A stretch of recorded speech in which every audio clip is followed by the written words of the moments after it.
یعنی بنی آدم جو ہے وہ تقوی کا جو لباس ہے نا، تقوی کا لباس، ایک میں نے جیسے پہلے کہا تھا نا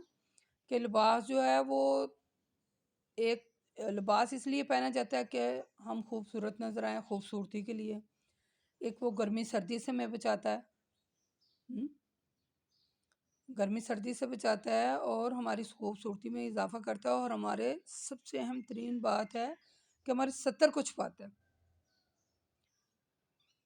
تو تقوی کا جو لباس ہے، سب سے بہترین لباس تقوی ہے، اور جس بندے نے تقوی کا لباس اتار دیا وہ کیا ہو گیا؟ وہ بے ایمان ہو گیا، وہ کہیں کا نہیں رہتا جس کا ایمان نہ ہو۔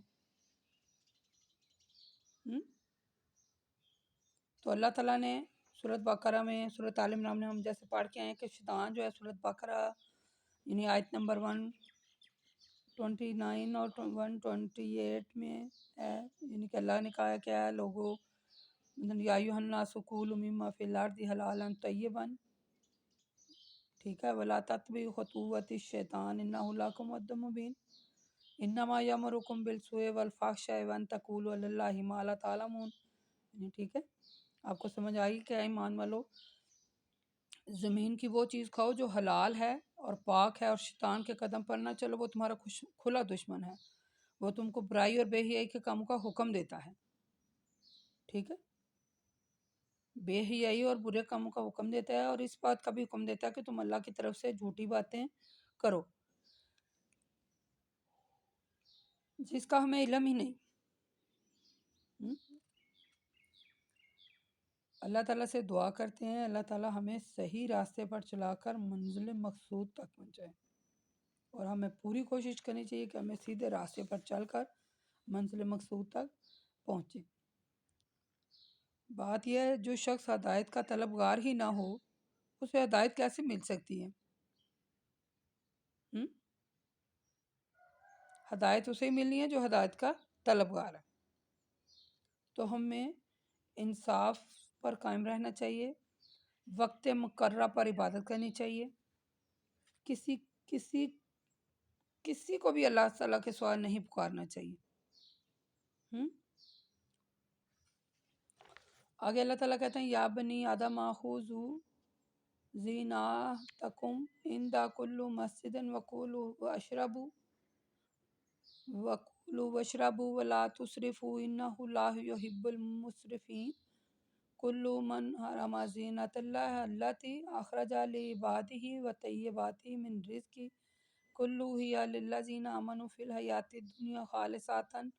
یوم القیامۃ کذالک نفصل الآیات لقوم یعملون، ٹھیک ہے۔ کل انما حرم ربی الفحشاء ما ظہر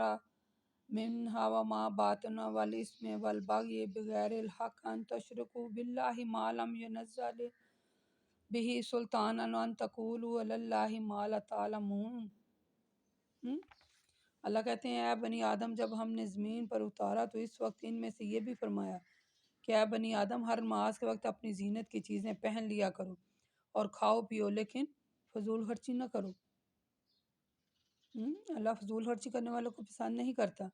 یہ خاص کر میری مائیں بہنیں جو ہے نا وہ غور سے سنیں، یہ آیت کا مطالعہ خود بھی کرنا، آیت نمبر 31 سورۃ الاعراف، اس کا مطالعہ خود بھی کریں کہ اللہ تعالیٰ نے فضول خرچی کرنے سے منع کیا ہے۔ اور اے رسول صلی اللہ علیہ وسلم آپ ان سے پوچھئے کہ اللہ کی پیدا کی ہوئی یعنی جو آرائش اور زیبائش کی چیزیں ہیں جن کو اس نے اپنے بندوں کے لیے پیدا کیا ہے، اور پاکیزہ چیزیں اور پاکیزہ کھانوں کی چیزوں کس نے حرام کیا ہے؟ اللہ کے رسول آپ انہیں بتا دیجئے یہ چیزیں دنیا کی زندگی میں ایمان والوں کے لیے ہیں، قیامت کے دن یہ چیزیں خالص ایمان والوں کے لیے ہوں گی، اور اے رسول سمجھنے والوں کے لیے ہم نے اپنی آیتوں کو اس طرح علیحدہ بیان فرما رہے ہیں تاکہ آسانی سے سمجھیں۔ یہ آیت کا ترجمہ میں اس کی تفسیر آپ کو ڈیٹیل سے بتاؤں گی، شاید آپ کو ترجمہ سمجھ میں نہ آیا ہو۔ اے رسول آپ کہہ دیجئے کہ میرے رب نے تو بے حیائی کی تمام ظاہر اور پوشیدہ کاموں کو گناہ کو اور ناحق کسی پر ظلم زیادتی کرنے کو حرام قرار دیا ہے، اور یہ کہ اس نے اللہ کے ساتھ شرک کرنے کو بھی، جس کی اللہ نے کوئی دلیل نازل نہیں فرمائی، حرام قرار دیا، اور اس چیز کو بھی حرام کیا ہے کہ اللہ کی طرف جھوٹ بات منسوخ کرے جس کا خود بھی علم نہیں ہے۔ ہر جماعت کی ہلاکت کا ایک وقت مقرر ہے، آپ یاد رکھیں، جب ان کا مقررہ وقت آ جاتا ہے تو پھر وہ ایک گھڑی کی بھی تاخیر نہیں کرتے۔ یعنی ایام جہلیت میں لوگ کعبہ کا طواف جو ہے وہ برہنہ ہو کر کرتے تھے، ٹھیک ہے، تو کپڑوں کو جب وہ کپڑے انہیں مل جاتے تو وہ استعمال کرتے، اور اگر نہیں ملتے تو برہنہ ہو کر طواف کرتے۔ حضرت عبداللہ بن عباس رضی اللہ تعالیٰ عنہ فرماتے ہیں، ایام جہلیت میں عورت کعبہ کا طواف ایسے کرتی تھی کہ وہ برہنہ ہوتی، طواف کرتے وقت وہ یہ کہتی کہ ہے کوئی جو مجھے مثلا ایک کپڑا ہدیہ دے دے تاکہ میں اسے اپنی شرمگاہ پر ڈال دوں۔ پھر وہ کہتی آج یا تو شرمگاہ کچھ کھل کر رہے گی یا پوری کھل کر رہے گی، بہرحال جتنی بھی کھل کر رہے گی میں اسے حلال کسی پر بھی حلال نہیں کروں گی کہ اسے کوئی دیکھے۔ یعنی اس رسم کو ختم کرنے کے لیے یہ آیت اللہ نے اتاری کہ تم اپنی زیب و زینت کی چیزیں پہن لیا کرو، اپنا ستر چھپایا کرو، جب مثلا جب تم اللہ کے سامنے نماز کی حالت میں پیش ہو تو اپنی زینت کی چیزیں پہن لیا کرو۔ اللہ کو یہ پسند ہے کہ اللہ خوبصورت ہے اور خوبصورتی کو پسند کرتا ہے۔ اور اللہ تعالیٰ کہتے ہیں کھاؤ اور پیو اور پہنو اور فضول خرچی نہ کرو، یعنی اللہ تعالیٰ فضول خرچی کرنے والوں کو پسند نہیں کرتے۔ یہ تو حکم اللہ نے بنی آدم کو شروع سے مثلا ابتدائی میں دیا گیا تھا۔ اس کا مقصد ہے کہ نماز میں کامل الباس جو ہے وہ انسان پہنے، ٹھیک ہے، اور پردے کو اپنے اوپر لازم رکھے۔ یہ ایام جہلیت کا تھا، تو پھر اللہ تعالیٰ نے لباس اتارا اور ساتھ میں یہی کہا کہ اپنی یعنی کہ زیب و زینت کی چیزیں پہنیں اور لباس پہنیں۔ اور اللہ تعالیٰ کہتے ہیں کہ مسجد کا ذکر اللہ نے فرمایا کہ مسجد کے معنی کیا ہیں؟ مسجد کے معنی نماز پڑھنے کی جگہ کے بھی ہیں، ٹھیک ہے۔ نماز پڑھنے کی جگہ میں تمام مساجد اور مسجد حرام بھی آتی ہے، تو جب مسجد حرام بغیر زینت کے جانا منع ہے، یعنی اس کا طواف کرنا منع ہے، تو پھر ساری مسجدوں میں ہی ایسے ہے۔ اللہ کے رسول صلی اللہ علیہ وسلم فرماتے ہیں کعبے کا طواف نماز ہے، اور طواف کے دوران باتیں کم کیا کریں۔ اس کا ذکر ہم آگے چل کر پڑھیں گے سورۃ حج میں، یعنی حج کا جو سلسلہ ہوگا نا اس میں ہم یہ پڑھیں گے، یہ اس آیت کا جو تشریح وہاں چل کے کریں گے۔